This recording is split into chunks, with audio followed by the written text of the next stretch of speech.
Welcome back, Panther fans. I'm David Brown here with Ryan Graham, Hey, y'all. Tim Thurber, Hello. and this is State of Atlanta. Welcome back, gentlemen. Football is in the books. We've started back. How you feeling? How are you feeling about having football back? I love we'll it. get into the game, but how you feel about having football back? Love it. Pretty darn good. Yeah. Pretty darn good. And then I hooked up the new ESPN and had to figure all that out. But it's pretty cool to have ESPN just streaming to my TV without, all the pop-ups from the pirated stream. All of your weird stuff, yeah. Click here for porn. Without all the I want to watch football, but I want to watch porn. I don't know what to do. Yeah. I'm pretty sure there's still a screen with porn on it when Ryan's watching football games, but that's neither here nor there. This is the anniversary of our very first game today as we record this on September 2nd. So nice. that was a what was that 16 years ago? 15 years ago? Yeah. Man, So, that was a good time. Ben was texting us like the pictures from a couple of the games over the years, and that was the thing that I thought of was like, as frustrated as we get with the athletics department and staff and things like that is like, we're here. We've been here the whole time. They haven't been here the whole time. We're going to be here in a few years. They're not going to be here in a few years. We're the fans. We're the ones who are going to be, I don't know, representing, and they can't ever take any of that away from us. All the good experiences we've had and will continue to have. And I don't know. Don't mean to get mushy, but two athletic directors, 4 football coaches, 4 basketball coaches at this point that we've seen just since football started. Mm-hmm. Yeah, as all the complaints we can have about it, they will come and go, and gluttons for punishment that we are, we will be here through and through for better or worse. Which is weird, honestly. Like talking about watching the up and down seasons, the losses, and all that stuff. Lots of chatter within my United fan groups about ditching season tickets and ditching the team, and I'm like, I mean, I'm on the fence myself with United. If next season they're somehow worse, which would be a huge accomplishment if they can actually be worse than this season. Don't challenge them, Tim. You're an Atlanta fan. Don't challenge them to be worse. They were supposed to be much better this season. We haven't been, but like, I'm scared. Everyone's like whining, complaining about United. I'm like, dude, I watched Georgia State. All right, like this is fine. Like even the consecutive losing seasons, still fine, right? I don't know. Yeah, we've got enough self-loathing going around to just keep us here, a little bit longer. Yeah. All right. Well, let's get into. A little bit. I hear what you're saying. Yeah. So let's get into it. We had a game, week 1, Ole Miss in Oxford. Tim and I went. Ryan went to the watch party that Georgia State put on at Wild Leap. Let's go ahead and let's hear about the Wild Leap watch party, and then Tim and I can give our 2 cents on Oxford and the burger. Cool. Yeah, I haven't even really given you guys a lot of information about the watch party. So no, I mean it was at Wild Leap, and they gave burgers out to the first 100 people. I guess somebody did tell me that they did not get a burger, so I guess there were 100 people there. Nice. I 101. don't know. Had to have been 101 people. Yeah. So we did pretty well. The burger was delicious. It was really good. Right outside, it's like a food truck called Midnight Burger, I think. But it was the service was terrible. But the burger was delicious, and apparently they have a $10 lunch special for burger, fries, and a Wild Leap beer. I'm like, oh, I might drive all the way over there for that. That's pretty good.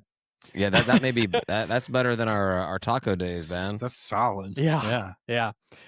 No, but they had a really good turnout. I was a little worried. There were a lot of cheerleaders there. Like I think most of the cheerleaders showed up, and they left at the end of the first quarter. I think it was pretty obvious they were told they could leave after the first quarter because all of them did almost immediately.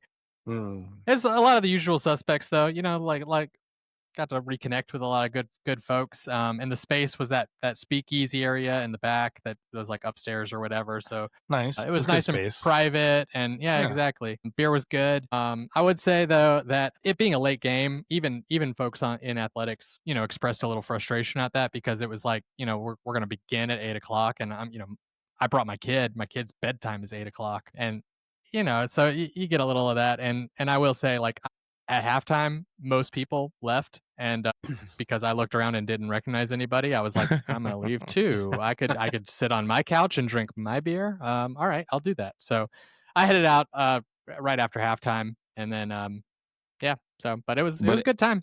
It was a worth good the event. watch. So they're doing this again for, we know it. They're doing it for at least Vandy, and I think it's Coastal. That's what's on the Yeah, I think schedule that's so right. far.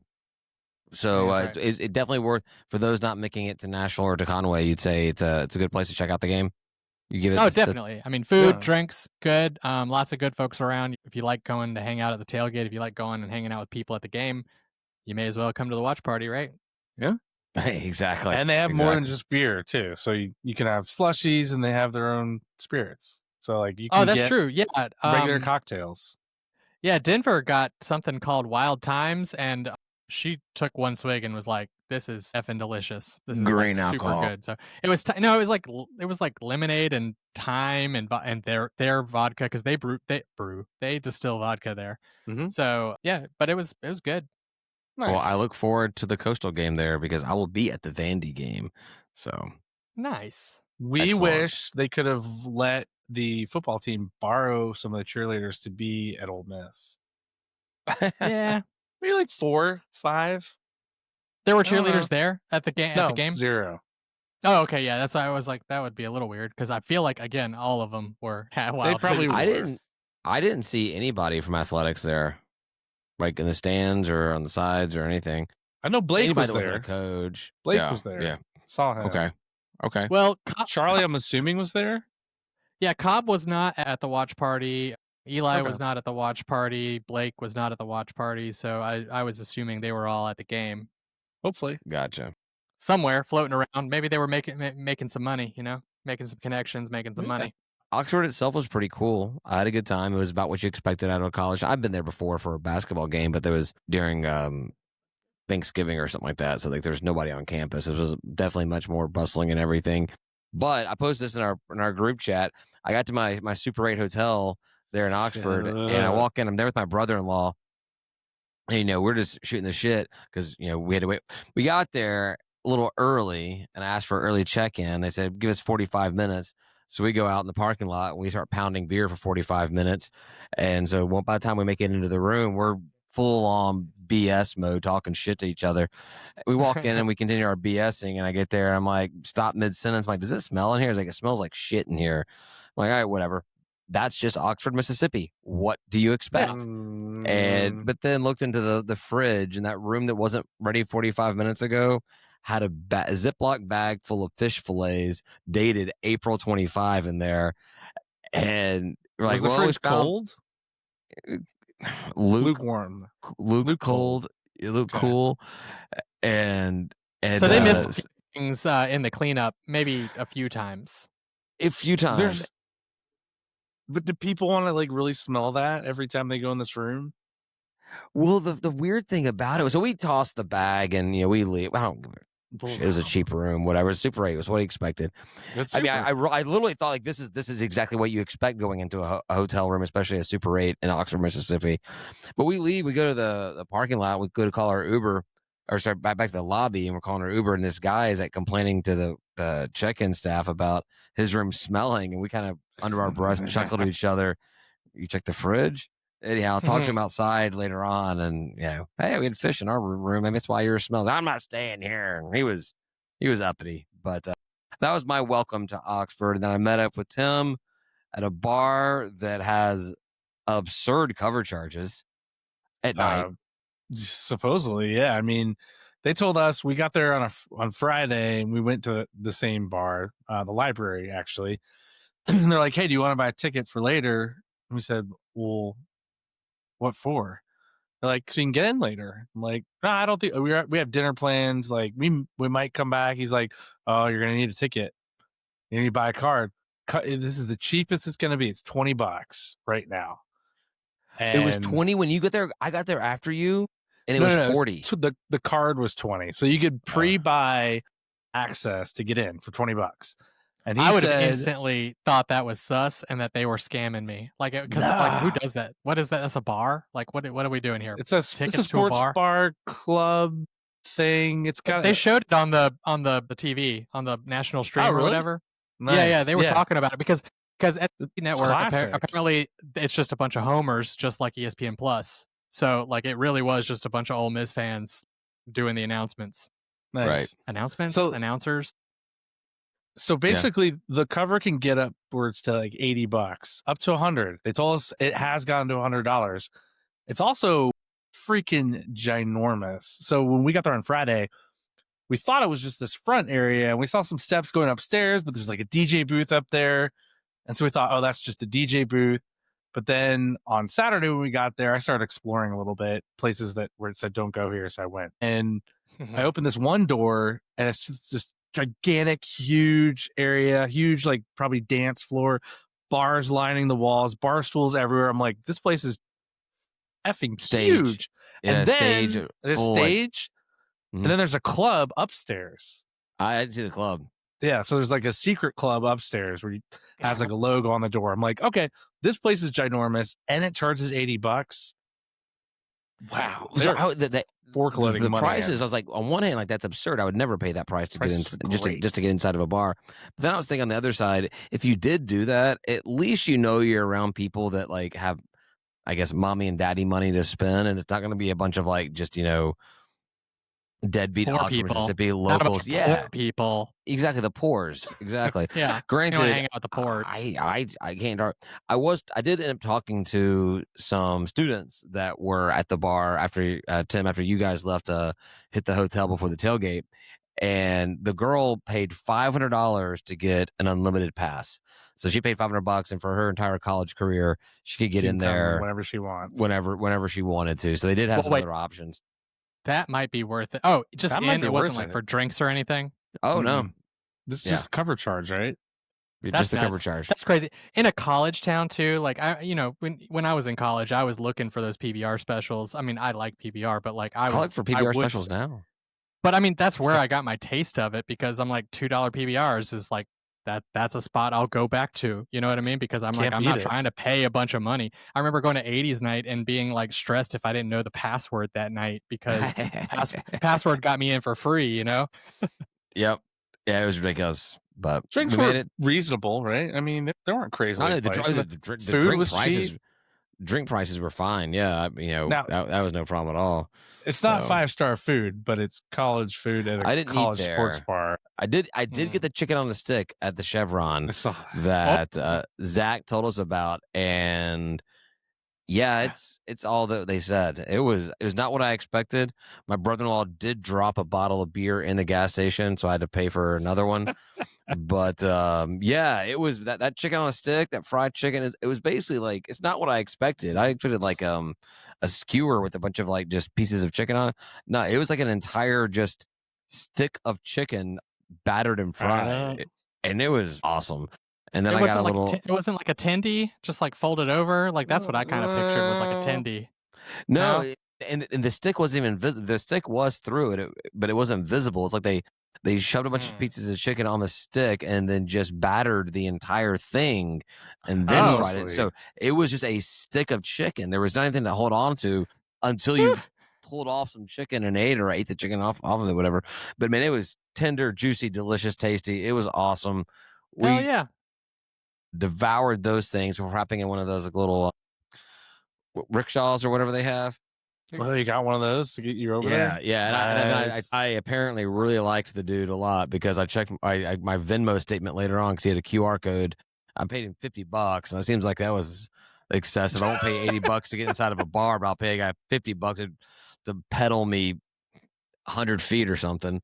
Those guys are usually pretty entertaining, so I could imagine a drunk David just being very impressed with the funny guy and being like, "Take my money." Yeah, it sounds like me. That tracks. We've hung out before. We've hung out together before. Hit up the Grove for a little bit. was fun. Just kinda It was cool to meandering walk around. around. People were super cool, got free drinks from people, tried to find some Georgia State people that were tailgating there. They were not at the dot that was given to me on my phone, so no one seemed to have known who they were or anything. Was there a Georgia State tailgate? Because there often is. The Fireballers had gotten a spot in the Grove. But there wasn't like a Georgia State athletics sponsored tailgate? Oh, no. Okay. They did not organize anything for this. They have organized something for Vandy, and I don't think that we're going because I'm going with some non-Georgia State friends, and they want to just bar hop all day. I don't think I've ever gone to the away game pack tailgate, but I do appreciate that it happens. I did. So I did for Charlotte, the one and only game that we ever shut out somebody. I think it was 21-0, 24-0 or something like that up in Charlotte. I went to that, and they had the little event, and it was fine. But it was a co-event with the Charlotte alumni group, so it wasn't just Georgia State fans in there.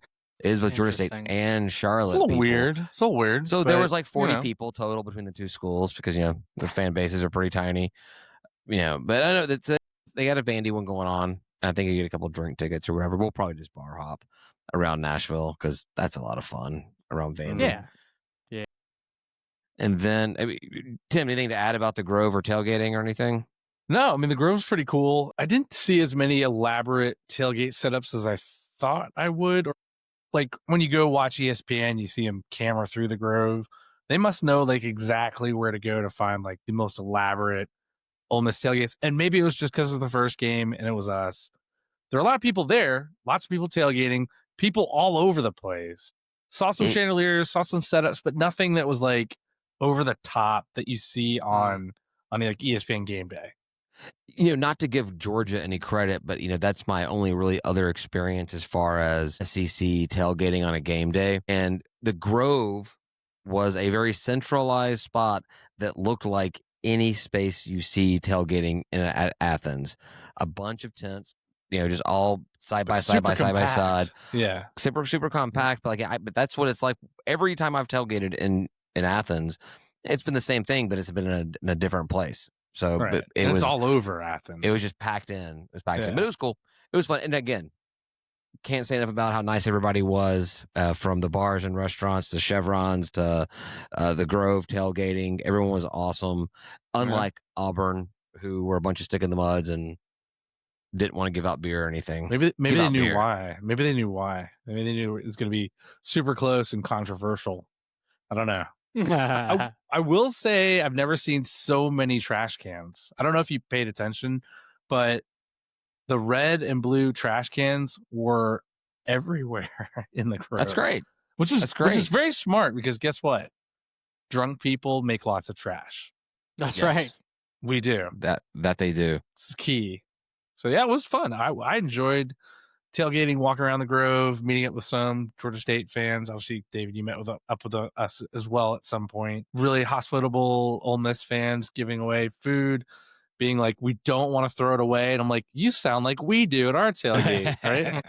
Except they like really wanted you to have their food. Like, because I don't think I actually ate anything at the tailgates. I did drink some, I think chicken on a stick is your food. That was my food for the entire week. I could have had some fish fillets, but I chose not to. Probably good move.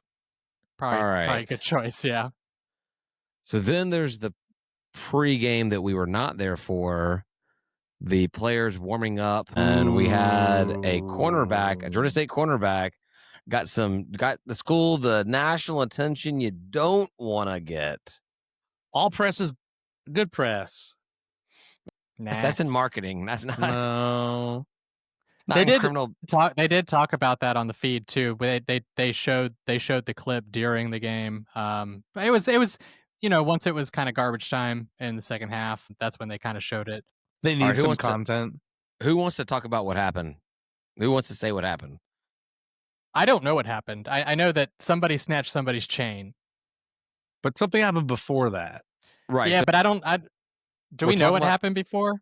It's like a towel. We don't know a lot. Tyler Scott, which I believe is a cornerback for Georgia State. The whole story is he grabbed an Ole Miss player's chain, ripped it and off, chunked it into the stands. So before just before that happened, that Ole Miss player grabbed his towel or something like that. Ripped it off. Definitely not a 1-to-1. And as a father of a 8, 6, and 3-year-olds, I'm very much about just because someone does something bad doesn't mean that you do something worse. 2 wrongs make a right and everything. But this 20-year-old kid, whatever, 21, however old he is, did not have that mindset about him. So grabbed the guy's chain, chucked it. So it got national attention. Before the game, McGee benched him. I think he dressed, but he didn't play one single second of the game, one single snap of the game. And apparently McGee called Kiffin before the game started to apologize and just let him know that, he did not condone that behavior and they were on top of it and everything. Good. But that said, just scouring the social media things and seeing what people were saying, he got benched and they said that there will be other disciplinary action taken that will probably never be reported on, never be said, never be spoken about outside of everything. Fine. But is that enough, or should the guy just be kicked off the team immediately for doing something like this? No, kicked off the team. That's kind of crazy. I don't know what else you do, but I think benching somebody for the the biggest game of the season, right? They get up for this game, right? Like that's typically what happens. And we showed that we were going to play younger guys even. So I don't know where he is on the depth chart, but like he probably could have got some snaps during that game, and it really. I think he was a starter. I think he was a starter. It really sucks for him that he didn't. But I also, I will say that like watching the clip, even his teammates that were like around him were like talking him down. They were like, "What are you doing, dude? Like, stop what you're doing right now. You're want this. It's a towel." Right. So like they were trying to talk him down, and then he got frustrated and he threw it. And then to me, when the coaching staff goes in and says, "Look, man, dude, you're just not going to play now. Like you let the moment get a hold of you, and like we're going to punish you. And if there's more punishment, that's okay. But like to me, I think we handled it very well. When I watched that, I was like, man, that sucks. He's a kid and he got heated and made a stupid mistake. I don't think you kick somebody off the team for something that's like non-violent. I think if he was violent, like really violent, like hurt somebody, like maybe punch kick the somebody dude in the off face the team. with a chain.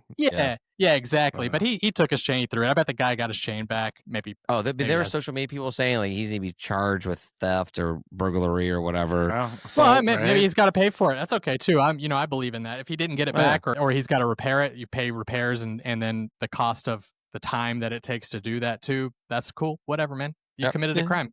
You got to do it. Kids are gonna be kids, right? Like, especially teenagers. They're gonna act out. They're gonna do stupid things like that. I do like that McGee handled it quickly. Should he be kicked off the team? No. I mean, I've seen plenty of stupid stuff that college football players have done on fields that maybe you spend him one more game or half this game. I don't know. I don't know the right answer. You said there's going to be more punishment. I don't know how else you punish him except like running him to death in practice. But like, kids are going to be kids. Like, it's a good learning moment for him too. Like, hey, 2 wrongs don't make a right. And one thing is a towel and the other one's probably a couple $1,000 chain. We don't know. This day and age, P4 NIL money, who knows how much that thing could have cost. That could have been a very expensive chain. Yeah, you're right. Yeah. No, if you're going to take it, keep it. I'm just kidding. Yeah. What do you throw it for, dude? That might have been worth something. Hey, we're in Atlanta. We don't like take property and throw it away. We unless it's a chicken wing bone and then we throw it onto the street sidewalk. But you take it and run with it for sure. No, I agree. I think that the decisive, you're not playing as a starter. You're not playing this game. He did dress, but we played everybody else. He was already. I mean, when he snatched it, he was dressed. So he didn't. He was not on this during the game. He was on the sidelines dressed. He was not in street clothes, at least to my understanding. That's the case. But I agree. And also, Ryan, what you said, you look at there's a couple of different video clips of it online. And when he chucks it, there's a guy behind, a Georgia State player behind him and a guy in front of him. And both of them are just kind of like drop their head and shake it like, come on, dude, this is not how we do this kind of thing. So, yeah, I think that backs up that this is not the attitude McGee has fostered in that locker room there. And emotions at the best of it. I hate it. I absolutely loathe it. it's not good attention to the program. No. I don't want something to happen later on this season. Hey, let's say that we turn this season around and we play lights out for the rest of the season, and this becomes a thing they always talk about is, their one loss was to Ole Miss when Tyler Scott, starting quarterback, chucked the chain because I joked about ATL being a bunch of stealing the whole thing. We don't need that. But No. I'm comfortable with the discipline and the fact that he's probably going to be paying the price, on the field, practice field, quite a bit this season. Maybe McGee can have him apologize. I mean, has he apologized? Issue a statement or come out. Has he apologized? I don't know. I don't think so. I don't know. I haven't seen. I don't think. I think if I was McGee, I probably wouldn't want him saying anything right now until you can definitely guarantee what he said. All right. It's actually funny to me that you said that McGee reached out to Kiffin, because one thing I noticed at the end of the game when they went out to shake hands or whatever, it was the most brief thing. I don't think they shared a word. I don't think anything happened. They barely touched hands, and they sort of just glanced off each other and then went their own separate ways. And I was like, I wonder if there's something there. I don't know. I don't think that's uncommon though. I've watched a lot of post game things, and outside of like big games, like playoff games, Super Bowls, championship games, or people who know each other. They might not know each other. Or people that know each other. It's very much just kind of a light hand, almost a hand slap than it is a shake. And good game, best of luck, whatever. I didn't see this interaction, but maybe there's history. I don't know. McGee's been around. He's been around a lot of different coaches, and Kiffin's out there. But all right, we talked about the stuff that happened before the game. I guess it's time to talk about what happened during the game. Fine. Do we have to? How do you guys, just before we get into any kind of details, what is just your gut reaction then? Or, we've had a couple of days now. How do you feel about the outcome of the game? Go ahead, Tim. I mean, okay. Rationally, we're supposed to lose. Check. Should we lose by that many points at this point in the program? No. Did Coach McGee play freshman, sophomore players that hadn't seen the light of day on a college football field? Yes. Did we do everything possible to have this result? Absolutely. So, I guess we got what we paid for. We got the loss. We got lots of money, right? 1.6 million. Take it. Right. McGee gave players that weren't going to play probably most of the season playing time to see what they look like, to see maybe if he wants to make some changes in personnel from our current starters. Great. It just feels horrible. And then, I don't know, throw the QB situation in there. Vayer didn't do very well. Robinson didn't do very well. I don't know. It just left more question marks for me going into this game than anything outside of the running back room. That was the one shiny thing outside of the defensive stops we had. Yeah. 5.5 yards per rush, 191 yards against a really good SEC defense. I'll take it. Yeah. I don't know. What do you guys think? To your point, I even during the game, had heard of some of the quotes that McGee had said before the game, and then some of the quotes post game, and then also just even the fact that the quarterback got pulled pretty early to get reps for a backup quarterback at that point. To me, I think McGee was treating it like a practice, and I think he was trying to get. I know. We're talking about practice. Practice? You're talking about practice? But I really do think that he was trying to see what he could see and see what he had on the team. I don't think he was expecting a win. I don't think he cared about the score. I think that he went in there, and I don't love it. I think you go into every game you want to win. But if we come out of there and we're stronger, if we come out against Memphis, which is definitely a winnable game if what I'm saying is true, and what we did at Ole Miss was get tape so that we could see what our game is like against a team that is not ourselves, then maybe it's all for the best. We were going to lose anyway, so he did what he did. But again, I don't think we were going to lose anyway, so that's a little frustrating to say. But I do actually, it feels like that's what was happening. Keep the score closer, though. I don't know. I mean, I- we still lot of can't control the points. game, right? We still don't have the ability to control the game. I know. I mean, I guess we only scored 7, right? I mean, Yeah. after we missed that first field goal, I was like, God, that was a chip shot, and that went way left. And I'm like, Well, I think What's it may have been next? deflected. I think it may Was have been it? deflected. I think it may have been I don't blocked. know.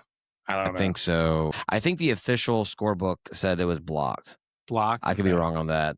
No, I think that for all of the blue Kool-Aid and blue glasses I had going into this game, I think in the back of my head, I always knew a score like this was not just probable or not just likely, but probable. Mhm. So, I very quickly, and I mean, I felt really good after the first quarter or so of that game because we got a couple interceptions. Had forced punts, they scored. We hadn't scored yet. I wasn't feeling horrible about it, but once it started getting lopsided, I dealt with it pretty quickly. I was like, that's fine. Just that's what this game is going to be, and that's just where we are. But to your point, Ryan, about the practice thing, I hate that. I hate that idea of a coach coming into it with that mentality, especially a game that is just such a big one. And like you said, Tim, with just keep that score closer than what it was. But no one knows what this team looks like better than Del McGee.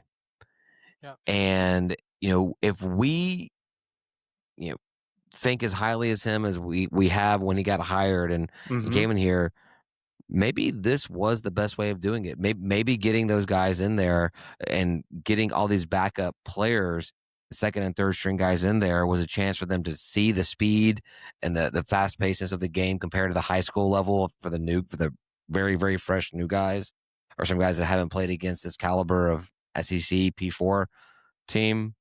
My question coming into this podcast was he doing this because he was just trying to get these guys legit reps or trying to preserve the health of our starters? And Ryan, you just got me really wondering if it wasn't either one of those, and it was literally taking this as a practice, so to speak, or an exhibition, It's game tape. and getting these guys a chance, just everyone gets a chance to see that, because they won't face anything. None of those guys are going to face No. anything the rest of the season like they did on Saturday. Nowhere Maybe it's a close. strategic move. Maybe it's something that none of us have thought of, or I don't know if this is something that happens behind the scenes in college football. We're just throwing off Memphis. That's all we were doing, right? We're just setting them up. We're like, look at what hot mess we are. We don't know how to Exactly. do anything. Well, I think we got game tape to get better. I don't think Memphis got game tape to know what we are. Yeah. No, definitely If that not. makes Well, sense. Like I feel, yeah. you know what I mean? Like I feel like we got better and without giving away too much, which is pretty good. Like I said, it's not my favorite, and I actually don't like the strategy, but you Eh. see a score like 63-7 and you think there is not a redeeming factor of the game. But as we talked about in the interview with the Memphis guy that will, be in the second part of this week's episode, is we won the turnover battle and we won the time of possession in that game. mhm. So it's not like we didn't do something, right? I don't know. They are just literally that fast, though, right? And we did force punts late in the game. They did not score on every single drive. Go ahead, sorry. I think the shining moment or the shining thing to me was I think both sides of our offense our line were pretty good. They were solid on both sides. Defense, offense, our lines seemed like they had things figured out pretty well against very good competition who was not letting off the gas, right? Like they were going full speed the whole damn time. Yeah. So like to me that's pretty good. And then the 2 turnovers, to me that's like also our defense had some like they were shining, like they had it in them. Now every other pass, I don't think Simmons, which is the Ole Miss quarterback, if no one knows. Yeah. Austin Simmons, yeah. Some people listening might not know, but Oh, yeah. he's very good. Oh yeah. I just think that shit, where was I going with that? No, he completed like every other pass besides those interceptions. I think he was like 100%. It was stupid. He had some really good throws. He But did. Yeah, but to me, I'm like, okay, so like if we were treating it like a practice and we're looking at it and we're seeing the good and the bad, man, if we can polish up some of that, if we can make big plays on the defense against an elite offense like that, imagine what we can do in our conference against teams that are a little bit more on our level and that we're taking a little bit more seriously. I still have a lot of good things to say about Georgia State. I feel like I would still say Memphis, I'm still putting a W. I mean, it might be by like half a point, but I'm yeah. I could say they got really good practice against like hurry up offense. I mean, they were hiking the ball sometimes at 30 seconds. It was like no one had any time to think about anything. It would just go. Kiffin wanted to go. put up 100.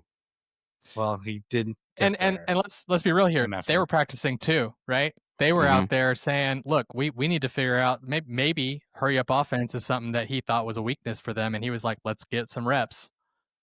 Yeah, so, they've been known to go fast though. That's their like shtick in the SEC, right?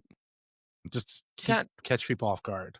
We talked about that a little bit last week with the Ole Miss guy Zach, and how Kiffin is not one to let off the gas and always kind of just keep it going, get the score as high as he possibly can. And to a certain extent, I respect it. On the other hand, unsportsmanlike.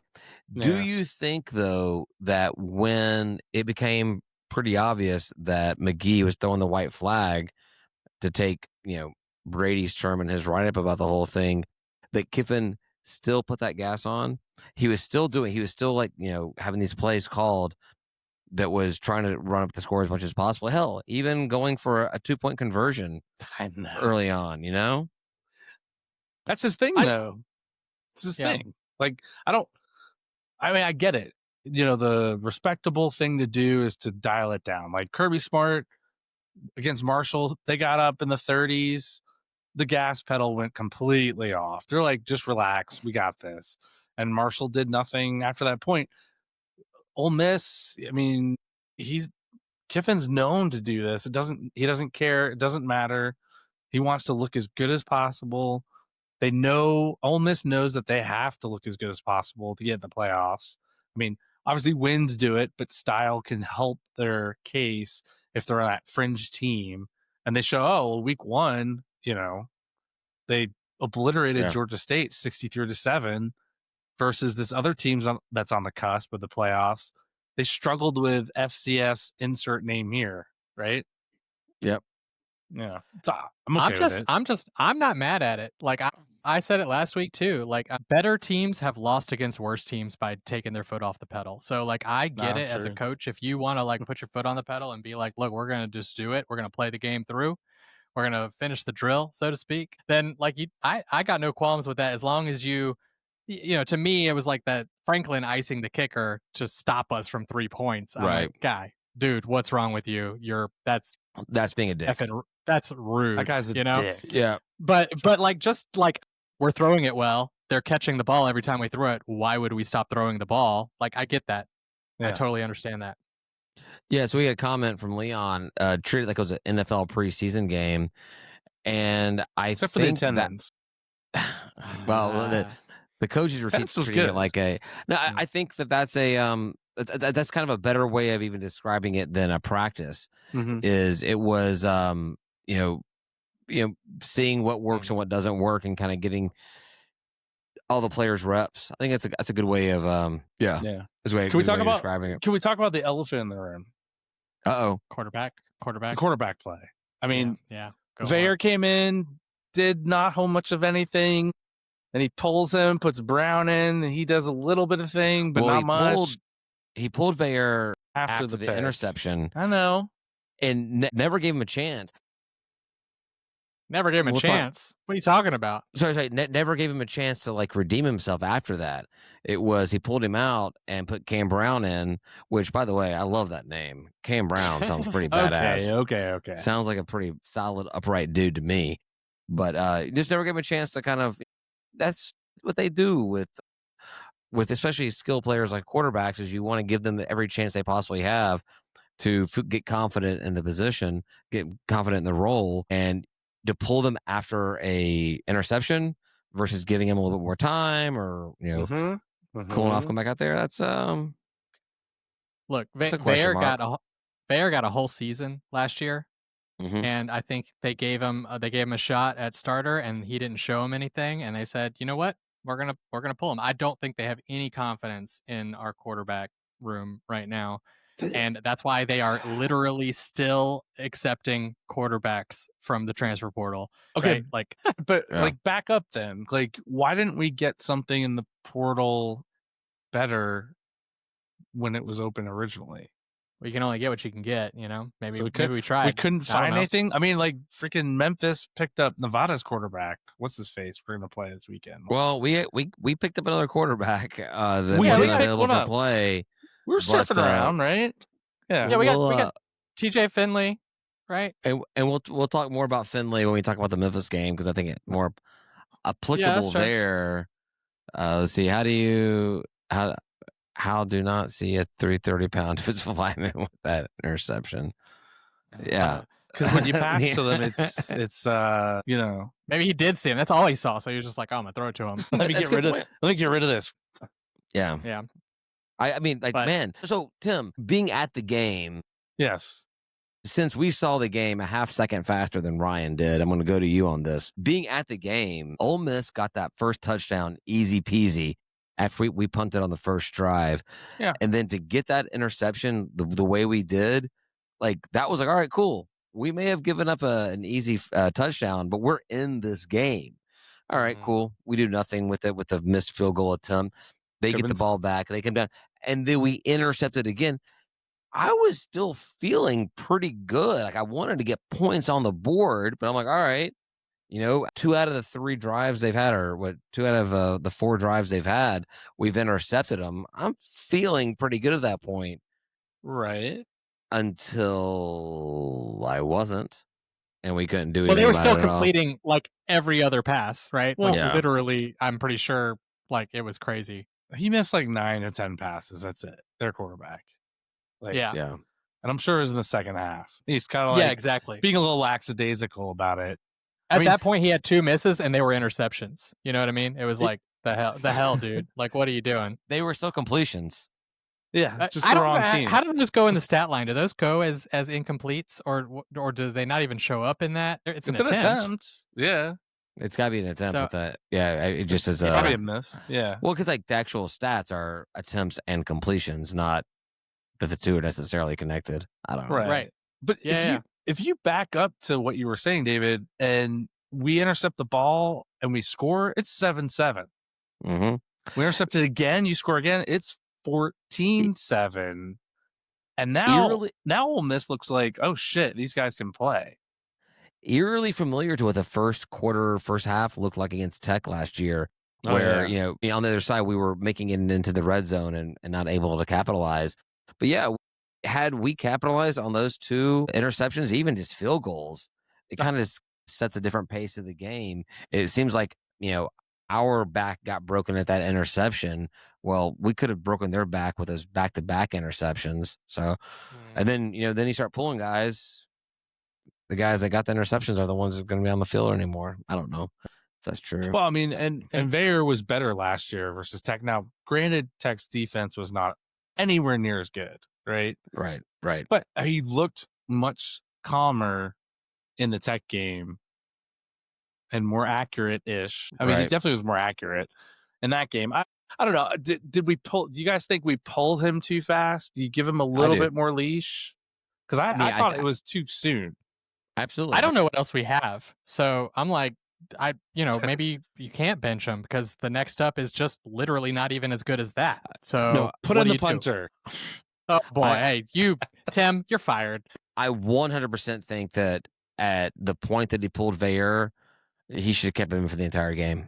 He must have only pulled him just to keep him free of injury for the rest of the season. That's it. I mean, hell, Kiffin was running the score up and kept all of his starters in. Uh-huh. They played. Vayer got pulled really early though. He got pulled in the first half. What are you talking about? Yeah, that's done quick. After an interception. Vayer should have wasn't to protect him from possibly getting injured. I don't know. I don't know what the hell McGee's thinking, but I think that he should have let Vayer play the entire game. If you think we've already lost the game, if you're just giving up on the game and throwing that white flag, whatever it may be, let Bayer play. See what he's got. Unless you TJ's our are, guy, or we don't have a quarterback. unless you were fully prepared to switch quarterbacks at the end and you want to see what somebody else had. Yeah. That's fair. Well, Tim, you also mentioned a couple times our running back game, and honestly, I'm a little worried about it. I know that the stat line looks good, look but good. it was like 3 or 4 big plays that caused that stat line to be what it is. So you say like across the entire group, it was 6 yards per carry, but like that wasn't. And it was 2 guys actually had like some really big. They took off and had some really explosive plays, and that matters, right? Like that's huge. That's good. You have to have explosive plays. There are coaches out there that'll say that's all I care about is explosive plays. But to me, I'm sort of like I'm looking at Georgia State for something we've never had, which is consistency. Somebody who can run 4 yards a play and get that touchdown. If you just ran it every time, you get a first down. You know what I mean? Right. But it's worrisome. But I also feel good about the offensive line. If we can pull off 3 or 4 explosive plays every single game, that will be phenomenal. That'll be great. And we have no one else that's as good as Ole Miss on the schedule, so it should be easier than it was when we did it. And so if we can pull it off against lesser talent, then that will be really good. I just don't know what to think about our running backs. Yeah, I mean, is it Amos or Amos? I don't even know. I don't know.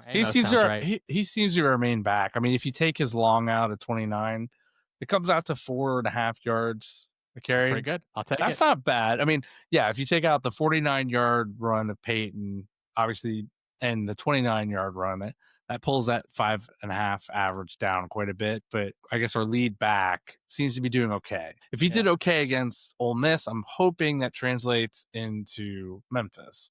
Well, no, but we'll see. And maybe that doesn't matter. Maybe if they are what we think they are, right? Well, like I feel like I'm a little iffy on them, but like if they are what the good side of things, we might not need a quarterback that's like a rock star. We might just need a dink and dunk, somebody who can toss it over the top because they just want to stop the run. You know what I mean? Like just somebody good enough to complete a bubble screen or something. Well, I hope we can get Hurst more involved. I know Ole Miss was draping, they were double teaming him a lot to just deny him the ball and say, okay, Lane's like, all right, make someone else beat us. He's not going to do it. Yeah. Right. I think he was 1 for 6. Completion. Ted was just absent, right? I mean, he just didn't even exist. That's crazy.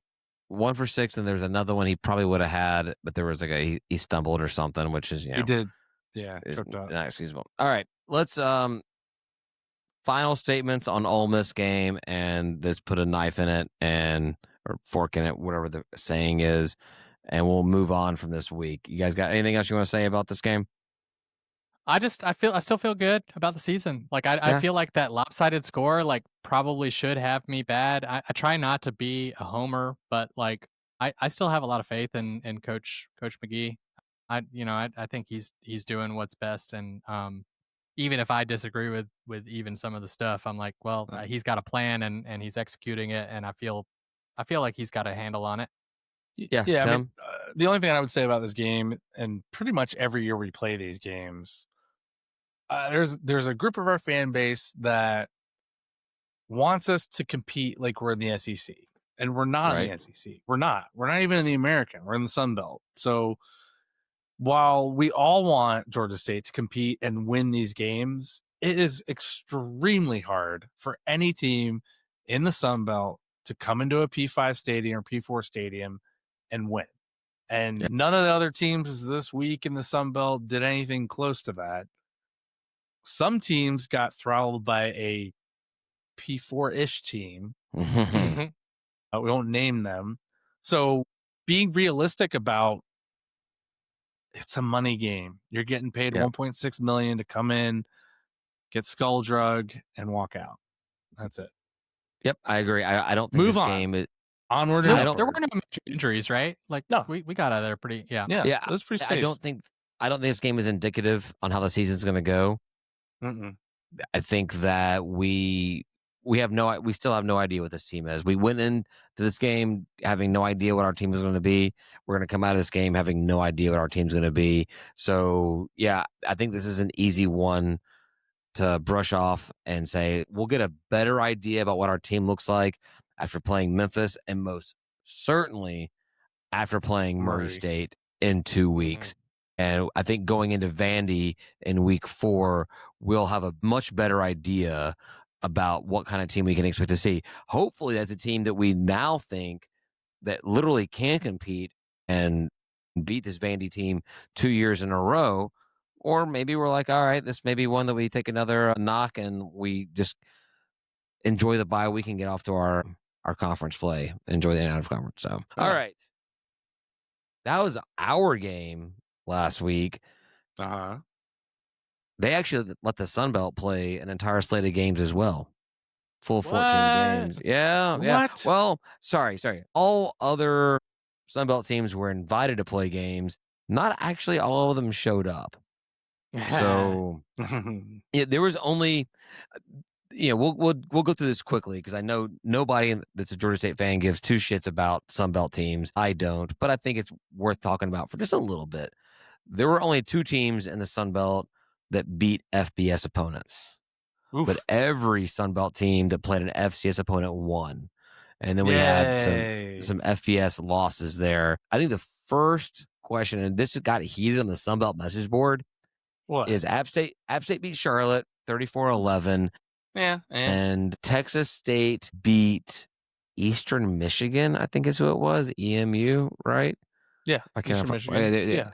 Yeah. Oh, it was at home. I don't look at it. They beat him 52-27. Yeah. And a lot of people were saying that the App State win was the most impressive win or the best win of the week out of Sun Belt teams. And there were a lot of Texas State fans getting a little butthurt thinking they're Eastern Michigan.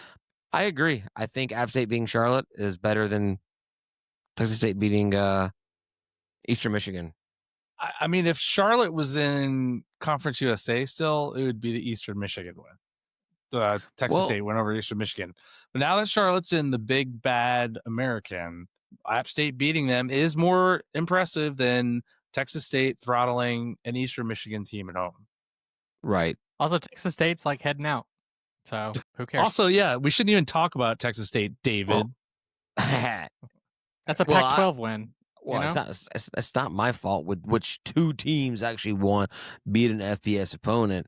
Yeah, I think that Charlotte was a little bit better than East Michigan was last year, and people were a little down on App State this year, whereas they were pretty high on Texas State last year. So yeah, I think App State beating Charlotte was a better win than Texas State over Eastern Michigan, but we'll see what happens. Now, the bigger question is, what's a bigger loss? Was it us losing to Ole Miss? Was it Marshall losing to Georgia? Or was it Trash Down South losing to the 0-1 Fresno State? Why are they 0-1? They're not 0-1. Because they played week 0. They lost to Kansas week 0. Okay. I mean, well, they're in the mountain. Worst. They're in the mountain. Well, I mean, so Fresno State's in the Mountain West, right? And of course, Marshall losing to Georgia is expected. Us losing to Ole Miss is expected. I mean, TDS was talking about like dismantling Fresno State. Like they had no shot. They are going to just run them over and show them who's boss. Well, that didn't pan out at all. I mean, I guess TDS wants to now fire their AD and head coach. Do it. Do it, please. After we love it. One game, they called their head coach the biggest scam artist. Yeah, they should fire him. They should get rid of him. I'm just like, damn, you guys are more brutal than we are. Mm-hmm. We're sitting here talking about our basketball coach, like, man, we thought this was a rock star hire. We just think it's time for him to move on. We're not as brutal as they are against their head coaches. Maybe we should be. I don't know. I think they've got some expectations that they've gotten from FCS. And, the funny thing is you talk to them and David, you posted that thing to our social media about us being national champions. And there were Southern people who jumped in and said they were. And I'm just like, but you have Six Flags that nobody cares about. Right. Nope. Nobody cares about, like, at all. Nobody gives a shit. Nobody pays attention to the FCS championship year in and year out. No. Nobody. I- You did. I couldn't tell you any team that played for an FCS national championship in any given year. No North idea. Dakota. I think I that- would guess North Dakota State, I think. State, Right. I think, is that. Yeah, the it's- Jackrabbits, which is a great mascot. it's a great mascot. You can have so much fun with that. I think that the Georgia win over Marshall could have been just as bad as the Ole Miss win over Georgia State, Us. except for Kirby Smart's. And I'm not a Georgia fan. I do not root for them every week. This is not me being pro Kirby Smart. Kirby could have run the score up on Marshall just as easily as Lane Kiffin ran it up on Georgia State. Sure. He didn't. Yep. He didn't. We all agree that Lane Kiffin is a dickhead, and Kirby Smart's just not as big of one. So studied under I don't think that our loss is necessarily as bad as Marshall's to Georgia. I do think that there's a very, very good argument that Georgia Southern Trash Down South as a loss to Florida State is not just the worst loss in the Sun Belt, but could possibly be, maybe outside of Alabama, Florida State, the funniest loss of entire week one. Weren't they? The funniest loss. I love it. Didn't the line have them winning? Like they're at 1.5, I think 2.5 after favorite. Fresno State lost to Kansas, Yeah. it may have been a 1.5 point game in Trash Down South's favor, because that's the little dispute I got into with the Schultze cast was him saying, like, are they going to favor Trash in that game? He didn't call him Trash because he has no class to himself, and yeah. He was completely wrong. Yeah, I wanted to post something, but he just come back with our loss. But yeah. So I think the moral of the story is our loss sucked. Marshall could have lost by just as much, if not more. Sure. And Trash Down South's loss was even worse. Trash South. Indeed. I am indeed. All right. Indeed. Okay. All right. On to Memphis.